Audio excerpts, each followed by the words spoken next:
In the 90s, Playmates Toys made the deepest line of Star Trek action figures in history. My name's Keith, and I'm a collector working towards owning all 284. My name is Keith. I've been a Trek fan for almost 35 years, and most people are sick of me talking about it. But somehow I've convinced my old friend Mike to review them with me on Look at My Star Trek Toys! Whoosh up, everybody! Welcome back to Look at My Star Trek Toys, a little show where I'm Keith, that's Mike, and we talk about Star Trek toys. You know, I was watching that intro for the 7,000th time, and I was like, oh, I made a movie when I was I was on Retro Tech with MKB, and then Mike's like, I was on a stoop. People have asked about that intro, like, are you ever going to change Mike's part out? And I was like, no, probably not. Also, I just love that I didn't miss, Keith, that you took a swing and you were like, you know what? Instead of what's up, I'm going to say whoosh up, and it's going to be rad. And in real time, we both are like, yep, not going to use that. Was not going to stay. What are you talking? Whoosh up, yo. Whoosh Keith, up. I would know because I'm very young and hip. I don't know if you knew. I'm. Oh, that's right. Yeah, that is not a natural color. No, It's Maybelline. Become very red very quickly. Cut that. Yes. I can shave my head. Okay. Okay, well, there you go. Whoosh up, wait for the D. All right. So today we have an amazing, fun episode. It is a sequel This is to fun, a previous episode entitled Previously on Deep Space Nine. This is Previously on Deep Space Nine 2, because if you don't know, which at this point you probably should, Mike and I do a review show of Star Trek Deep Space Nine every single week here on the K&M feed. If you want to hear us, favorite part of the week. me too. If you want to spend 2 hours talking about a 42-minute episode of Deep Space Nine with these two idiots, you can, both here on the YouTube and on your podcasting service of choice, if you don't want to see our faces, which Lord knows I don't. So anyway, so we're seeing lots of episodes of Deep Space Nine as Mike is becoming more and more knowledgeable on the world. And as it turns out, as we're seeing these episodes, there are custom figures of so many of these iconic episodes. And I'm only showing them if they are previously to Mike on Deep Space Nine. So spoiler free for Mike. New figures from Star Trek Deep Space Nine. Keith, I wanted to share, since you brought it up in a self-deprecating manner, you know what, I'm not going to read the whole comment because she didn't give us permission to do so, but patron of the channel, Anne the Mysterious, who is one of our favorite patrons because her, as long as many of the patrons, leave very detailed, insightful commentary on our Patreon page. Often. We have, although being a patron of us perhaps undercuts it, our patrons are so smart. Yes, correct. It's sort of, I don't even know how we got involved in this. It's very humbling, yes. But speaking of humbling, she goes on to mention that because she's one of the listeners who listens to us as a podcast and listens to a lot of my viewings of the show as an audio drama, which turns out to work. We did a whole other podcast about David E. Kelly's The Practice like that. Anyway, point of the story is, she was mentioning how she appreciates sort of the in-depth analysis is a little too highfalutin, but just the kind of the way that we discover mouth noises. We discover in real time and have some legit conversations about sort of life growing up, therapy, all kinds of. We go pretty deep on these episodes, and so if you'd like to get in on that, please check out that show, or even better, you can check out on the Patreon me having those feels in real time as I watch this show. It's a great community, and though we tease about how small it is, I could care less. Every person to a T on this Patreon is really special, and we thank you as viewers to this show. So if you don't want to join the Patreon, you can get in for just as low as $1. You can always comment on these videos down below and engage. So we hope that you subscribe to the channel and become a part of the family. Yes, indeed. Link down below, but it's patreon.com/K&M spellout and A-N-D. All right, so let us begin. And what I love about the Deep Space Nine things is I make Mike do all the work because Mike has the context. This is from Necessary Outlet, available on Etsy. Mike, what are we looking at? I don't know, Keith. You've seen this episode. And old Dax and old Bashir, and they're like flirty as heck, and but I can't remember why. I can't remember. Oh no, Why? Mike! It's one of the greatest episodes, not only of Deep Space Nine, but of Star Trek in general. Keith, you need to jog. And possibly you need of all to of television. Defibrillate is what I just said. Defibrillate. Somebody else. Oh, I'm sorry, me. doctor. I didn't charge the I almost said it right. I can't say it wrong. Defibrillator, I think I said. Keith, just help me. Don't make me squirm. But watching you squirm is so much fun. It's from the episode, perhaps you see on the giant script below, from The Visitor. Right, I know, but I can't remember what that episode. I can't remember the plot. Old Jake. Oh my God, yes. Beginning of season 4. We love The Visitor.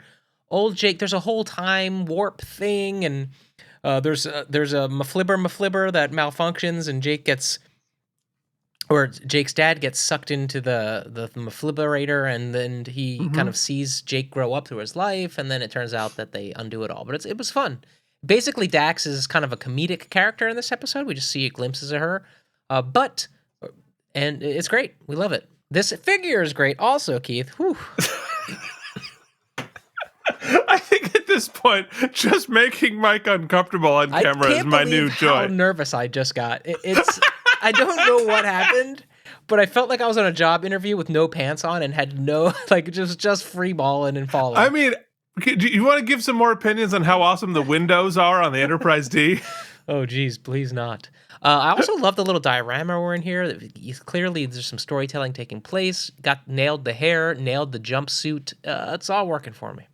Yeah, very, very good from Necessary Outlet. But you know what is also necessary? Perhaps a second take on the same figure, and another one from, of course, JD Makes. Not only do we have an alternate Dax from the alternate timeline, we have an alternate Bashir here also from The Visitor. I do remember actually in real time commenting on me thinking that their sort of interaction was one of the weak parts of the show, of that episode, which we loved so much. But I was like, but their dialogue was a little ham-fisted. But regardless, seeing them in the future was... Wait, hold on. If anything else we say about these figures, we have to do an old man voices. Right. Yeah, God bless them. God bless them. No, my God bless them. Also, if I can say so, and I guess I'm going to because I've already made an ass of myself this episode. JD's speaking to me here because that Dax, this old Dax, she's working for me. Like I'm feeling it. Just gets you all excited down in the nethers. Wow. Yeah. Oh, I'm feeling it. Oh, he's getting bigger. Oh, look at him. He's almost 4 inches. Oh, no. Hey. What's going on? See, hold on, Mike. Is that a defibrillator in your pocket, or are you just happy to see me? You have to go down. I believe she's 5'11". That's a lie. There you go. Go ahead and take a screenshot. Children. We gotta take a screenshot because I think this might be the this might be our splash image. Yeah, great. Hold on. So stupid. Wow. Did we just tell people to join because of the highbrow commentary? Did we? Oh, yes, that you were trying to do that. Yeah, I was giving it a go. Yeah. All right. Well, that's going to be great. All right. We're all better for that. Welcome to the channel, folks. Welcome to 2024, where we plan to be better. Luckily, JD is used to our nonsense. That's true. So now we have another figure. Let us show it. Yes! That's awesome. New favorite figure, Necessary Outlet. Keith will give you my address. No, you have to go on Etsy and go buy it. Buy them. Okay, maybe I will. Well, quickly, Nog and Rom are becoming some of my favorite characters.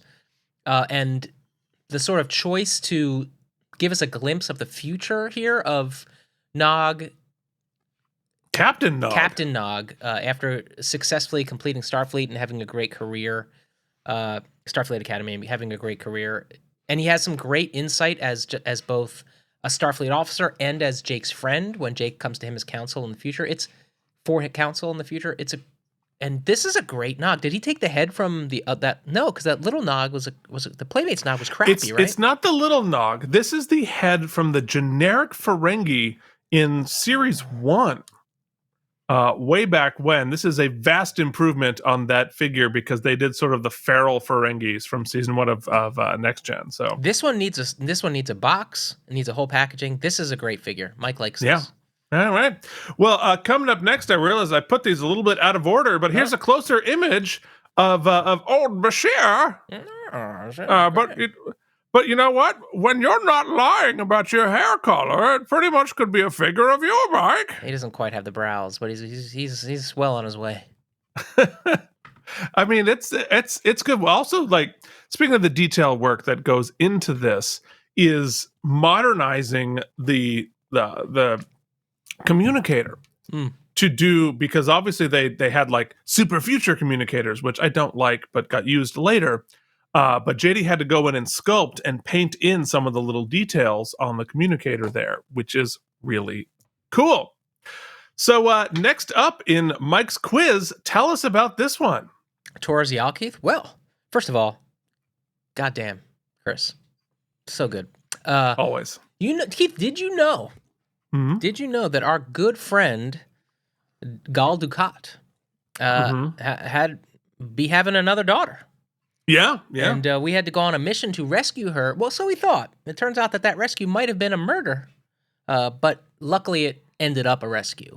And we've seen her a couple times. A great actress, great little performance both times, and great figure. Now represented well. It's once again an amazing figure. The fabric.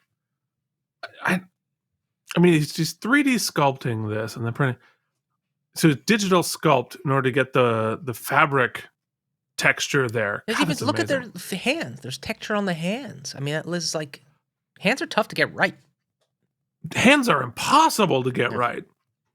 And then getting a lot of the alien species have nail polish on because the nails are a great way to indicate that the blood is a different color. So you'll notice that Quark always has sort of a bluish nail polish on, because I'm assuming I don't remember if we've ever in canon established what color blood Ferengis have.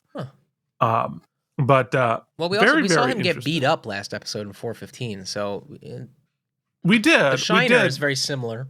The Shiner was sort of reddish, but he might just do nail polish. Who knows? You know, kids, we did do an interview with Chris many moons ago. You can search back on the channel for that. Maybe Keith will link it in the post this week. But we did a great interview. He was very nice to beam in from overseas, and it was a great chat. So check that out. Yes, and we're going to we're going to be filming when we can get our schedules together. We have a special episode with another creator, JD. It's about time. And we might be doing a double crossover episode. It's going to be a crossover because we're going to be talking about the Trek Turtles crossing over with Star Trek and Ninja Turtles, with a crossover between K&M and JD's channel. So look out for double crossover. I don't know if the internet's ready for it, but the internet it's an awful lot. It's going to be jam packed. There's going to be a lot going on there. So next up, we have an amazing whole setup from our friend Joshua Cronan. Mike, tell us what's happening here. Awesome is what's happening. I'm seeing this for the first time right now. So there was this episode where Dax had to go back to the Dax planet and like commune with her like weird eel things of electric in the goo pool, which I think is the actual terms. I think I said that correctly. Yeah, that was also a Churchill quote. Yeah, but we did notice that and there was like that weird creepy guy just kind of like walking around the pond being like, I think that was his actual quote too. But wow, it's amazing. The 90s FX of it all was a little hoax style, but practically done, It looks awesome. Like, Josh, this is incredible. I would like to see more photos of this. We have more than just the one. We have one more because we have one without the worm. You know you need one with the worm. That is so much grosser than I thought it would be.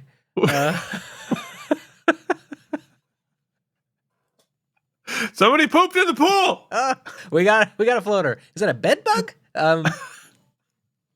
That's a symbiote. Man. Just ate. Yeah, that's cool. Is that milk? Well, it's sort of a. I don't think it's milk. An epoxy? Yeah, I don't know. Josh, let us know.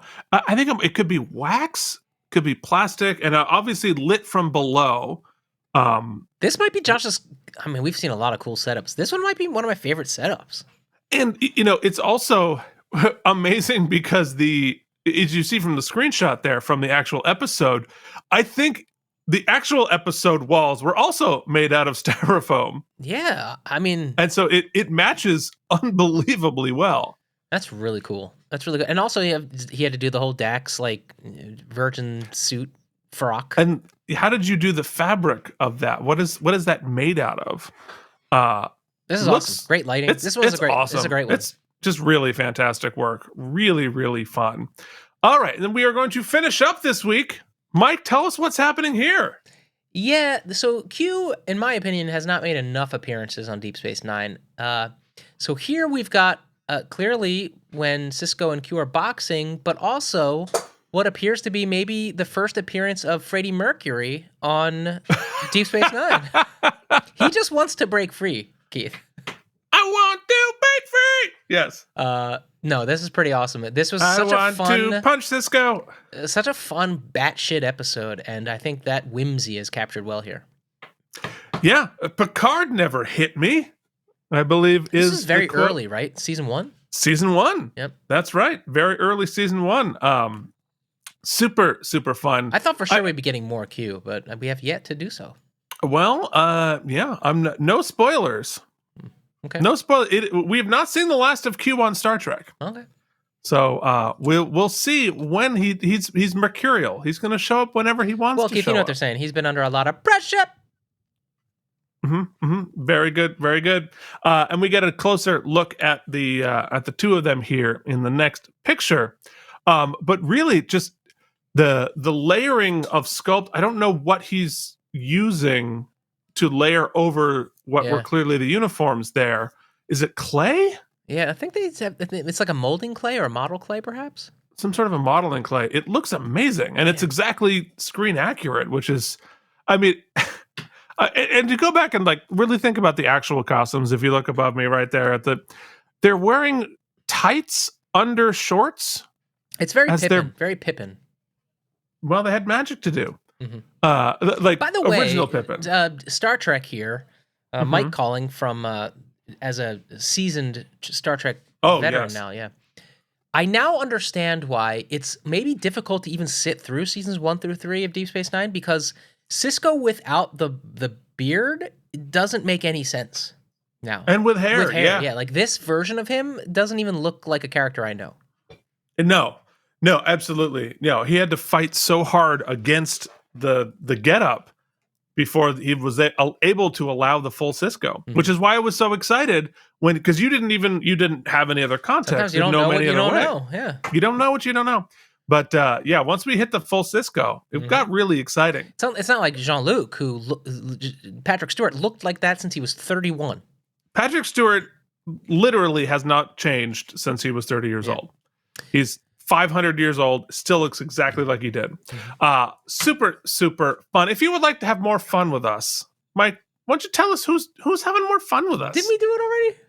Not this episode. Oh, God. We talked about it. Listen, it's the patrons. We love the patrons. You can be a patron. Patreon.com/KNM. You get all kinds of cool stuff. Listen, you can join the Patreon for free, all right?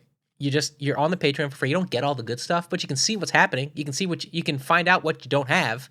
And then, if you want to pull that trigger, You can just give $1 a month. We'll get you all the crap we have. Or more.